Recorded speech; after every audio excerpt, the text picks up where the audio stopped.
oyè Ààrẹ Ọ̀nà Kakanfò máa ń ṣe oyè kékeré tí màá lọ gùn sọ́wọ́ ìjọba, tí mi ò ní bájọba sọ̀rọ̀, tí màá lọ place wọn lọ́wọ́ tó wá fi mí pa sáà. Mi ò dé ọwọ́ tí mo wà yìí nítorí mi ò ń ṣe ọ̀rẹ́ ìjọba tó wà lórí oyè. Àṣọ rẹ̀ wọn ò fẹ́ ń lò ló dání, ẹni tó ń fò káàkiri ọ̀rẹ́ ìjọba ni lọ́wọ́ gbogbo ọ̀nà mọ́. Ẹnìkan wá sọ pé ààrẹ ń wá agbádá, ààrẹ ń wá agbádá. Ààrẹ Ọ̀nà Kakanfò wo ló mọ̀ láti 1964 tí ò wá agbádá? Níbo lè ẹsẹ̀ Lakítọ́lá ń lọ tí ò wọ agbádá? Níbo ni MKO bá ń lọ tí ò wọ agbádá àbí kó wọ súùtù? Ta lè mi fẹ́ fi jọ tí máa wọ ṣòkòtò pé ààrẹ òní kò sí ìwọn ààrẹ tó máa ń jó lòṣì, àbí ààrẹ Látòòṣà 1860 to 1886 tẹ bá mọye ilẹ̀ tí ààrẹ Látòòṣà ní nìbàdàn ó kọjá bẹ́ẹ̀. About 2 to 3% of the entire Ìbàdàn ààrẹ Látòòṣà ló ní. Ọlọ́lá ni gbogbo ẹni tó bá ń jẹ ààrẹ. Nígbà tí bí orúkọ ẹ ṣe gbilẹ̀. Ṣé firstly mo ti sọ fún wa tẹ́lẹ̀ wípé Ìbà Gani Adams àti Aṣíwájú Bọ́lá Ahmed Tinubu wọn kì í ṣe ọ̀rẹ́ nínú òṣèlú, àmọ́ òun náà fún ara ẹ̀ sọ níbi tó ti ń gba Àgbàlá Gabriel lálejò tí wọ́n ṣàlàyé tí wọ́n jẹ́ ti gba olóyè Sunday Igboho níyànjú bí wọ́n ṣe máa lọ fún operation. Ṣẹ́rí mo ti sọ fún wa several times wípé ààrẹ Ìbà Gani Adams wọ́n ní láti ṣe a lot of things lórí ọ̀rọ̀ ààbò ilẹ̀ Yorùbá. Èmi personally èmi ò sọ wípé kí gọ́ọ̀mẹ̀ntì má gbéṣẹ́ fún Ìbà Gani Adams, wọ́n tí mo kàn ń sọ ní wípé Ìbà Gani Adams need láti kọ́kọ́ ní relationship láàrin òun, good relationship láàrin òun àti President Tinubu, kò sí láì jẹ́ yẹn kò possible kí Tinubu gbéṣẹ́ fún Gani Adams torí pé ọ̀tá láwọn méjèèjì. Òun náà jẹ́ mọ̀, ó jẹ́ sọ, ó testify sí, torí mo ti sọ kí ní for how long pé tó bá jẹ́ pé Gani Adams fún ara ẹ̀ ṣé ó lè bá Tinubu ṣiṣẹ́. But èmi kàn sọ wípé Ìbà Gani Adams gẹ́gẹ́ bí Ààrẹ Ọ̀nà Kakanfò ó jẹ́ kọ́kọ́ gbé ìjà sílẹ̀. Wọ́n máa play video yẹn fún wa o. Tó bá yẹ kí wọ́n gbé ìjà yẹn sílẹ̀, wọ́n lọ bá àwọn ọba ilẹ̀ Yorùbá, ẹ bá wa parí ìjà tó wà láàrin èmi àti Tinubu kí ọ̀rọ̀ ààbò ilẹ̀ Yorùbá yìí ká lè rí ṣe. Kò tí ì pọ̀ jù fún Ìbà Gani Adams. Gbogbo ìtàn sọ lórí ọ̀rọ̀ lórí Sunday Igboho kò yẹ kó máa gbé kámẹ́rà wọn nígbó. I've said it. Kò sí wọn ò ní láti máa review plan wọn fún enemy. Yes, àwọn kan pè mí nínú àwọn tí wọn wípé àwọn fídíò yẹn wọ́n ti kọ́kọ́ record ẹ̀ after gbà tí wọ́n jáde láti inú igbó yẹn lọ́sẹ̀ release fídíò yẹn. No problem. But ẹ jẹ́ ká correct ara wa. A ní láti máa sọ̀rọ̀ jù tó bá ti dọ̀rọ̀ time operation.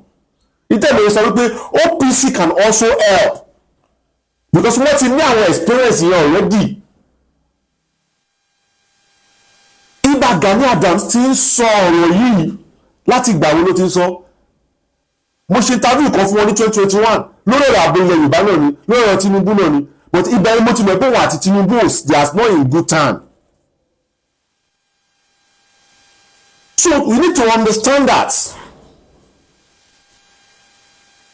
Tá bá fẹ́ ní ìlọsíwájú lórí ọ̀rọ̀ ààbò ilẹ̀ Yorùbá,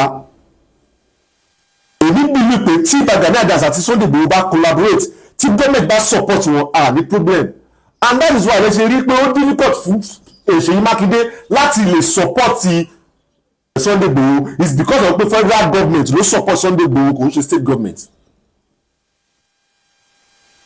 But Ìbà Gani Adams ẹ caution àwọn ọmọ yín, ìlara tí ń wọ̀ ẹ níbẹ̀. Ọlọ́run ti fi sí position tó tọ́lọ́run sọ wípé ẹ máa wà. Ààrẹ Ọ̀nà Kakanfò ní kò sẹ́ni tó lè gbà mọ́. But àwọn ọmọ yín tó ń jáde tó attack olóyè Sunday Igboho kò make sense. Ẹ ti create OPC, òun ti ní ìwé ẹkùn, two of you can work together.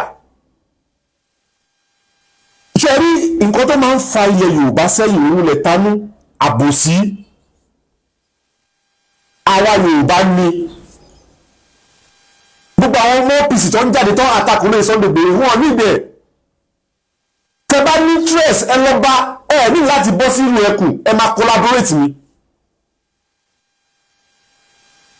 Yes, gọ́ọ̀mẹ̀ntì ò ṣe bá ṣeré nǹkan tẹ́bi kan sọ fún Ìbà Gani Adams ni pé accepted pé àwọn gọ́ọ̀mẹ̀ntì dangerous but ara títa bí ó ṣe ń ta olóyè Sunday Igboho kò ta Ìbà Gani Adams bẹ́ẹ̀. Yes, a little experience go, no doubt about it. You've been there for long. No doubt about it. But ẹ jẹ́ ká mọ̀ wípé ẹ̀yin náà lẹ́tọ̀ọ́ kí ni nǹkan tẹ́ lè ṣe. Because bí gómìnà ṣe lọ invade olóyè Sunday Igboho tó pààyàn méjì sí lọ́rùn tó bà ilé ẹ̀jẹ̀ tó bà property ẹ̀jẹ̀ bẹ́ẹ̀ náà lọ ṣe arrest ẹ̀yin náà. tó bá ṣe lè ṣe so many things fún yín ní time yẹn but ọ̀pọ̀ nǹkan tó ṣe fún lẹ́yìn Sunday Igboho tí wọ́n bá àkáǹtì ẹ̀ tó gbẹ́sẹ̀ lé àkáǹtì ẹ̀ tó ṣe gbogbo ẹ̀ tí Tinubu ṣe release ẹ̀ fún ó yìí tún jáde ó yìí ti fight lọ tó bá jẹ́ wípé Yorùbá jọ yín lójú ẹ̀tọ́ yín ni kẹ́ gbé ìjà tó wà láàárẹ̀ yìí tí Tinubu kẹ́ gbé sẹ́gbẹ̀ẹ́ kẹ́ lọ bá àwọn ọba ẹ bá wa parí ìjà yìí ṣé bọ́ọ̀lù ẹ̀fẹ̀ lára yín sọ yìí wípé ọ̀tá ayé lẹ́nu ìjọba tó wà ń bẹ̀ tẹ́lifọ̀dì ló mọ̀ yẹn pọ̀ṣẹ́ tó pẹ́ jẹ́ ọ̀tá àwọn tẹ́ ẹ di Ààrẹ Ọ̀nà Kakanfò ní lórí ẹ̀rọ àwọn àfìyà jẹ wọ́n ni àbí kí ni post yín ẹ̀tọ́ yín ni kẹ́ gbé ìgbésẹ̀ pé mi ò gbọ́dọ̀ jẹ́ kí ìyà jẹ àwọn ọmọ ìlú mi kẹ́ gbé ìjà tó wà láàrin àti Tinubu kẹ́ gbé sẹ́gbẹ̀ẹ́ ohun tó fà á táwọn ọmọ ìlú ṣe ń pèsè lóye Sunday Igboho nìyẹn Tinubu ò tí ì foríjì tó ti lọ ń bá àwọn ọba lẹ́yọ kọ̀ọ̀kan kó kọ́ bá àwọn ọbẹ̀ Tinubu tó ti lọ bá Ládọjà tó ti lọ bá Ọ̀dọ̀fẹ̀ ṣé Sunday Igboho ò bú Ọọ̀ni of Ifẹ̀ rí ni àbí kò bú owó Aláàfin Ọ̀yọ́ rí àbí kò bú àwọn ọba rí àbí kò bú Tinubu rí dáadáa ṣé kò bú Tinubu rí dáadáa ni kò sí Tinubu accept apology ẹ̀ ni ẹ̀yin tẹ́ wá jí Ààrẹ Ọ̀nà Kakanfò ẹ̀tọ́ yín ni kẹ́ dìde kẹ́ take action pókè ní láàrẹ́ ẹgbẹ́ ìjà yẹn sẹ́gbẹ̀ẹ́ ẹni kọ́ bá yín parí ìjà torí mo ti sọ several times gbogbo nǹkan ní Tinubu fi jù yín lọ ó fi owó jù yín lọ ó fi éèdì jù yín lọ ó fi position jù yín lọ ó fi everything jù yín lọ lórí ayé yìí position tẹ hold títí ayérayé ni no doubt about it but ohun tí Tinubu náà ti gbéṣe láyé tó bá kúrò bẹ́ẹ̀ as president náà tí ì bá ẹ̀ẹ́dẹ̀ lè bá tá máa fi kú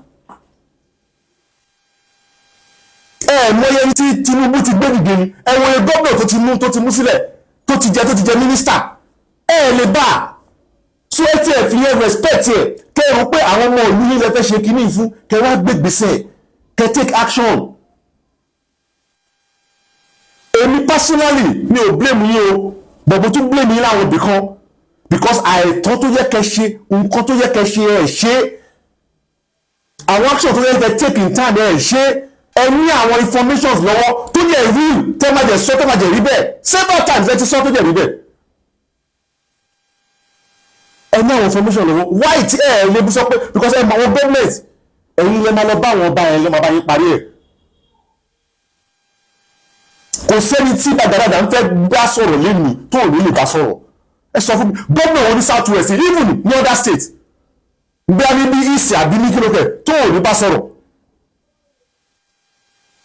reality ni inú òsín ìdí àbòsí ìjẹ̀ tí sọ̀rọ̀ with emotion but Ìbà Gani Adams ṣe mistake àti àwọn ọmọ yín tí wọ́n attack lórí Sunday Igboho torí pé ó sacrifice ara ẹ̀ àwọn èèyàn yóò rí gẹ́gẹ́ bíi pé ẹ̀ sacrifice ara yín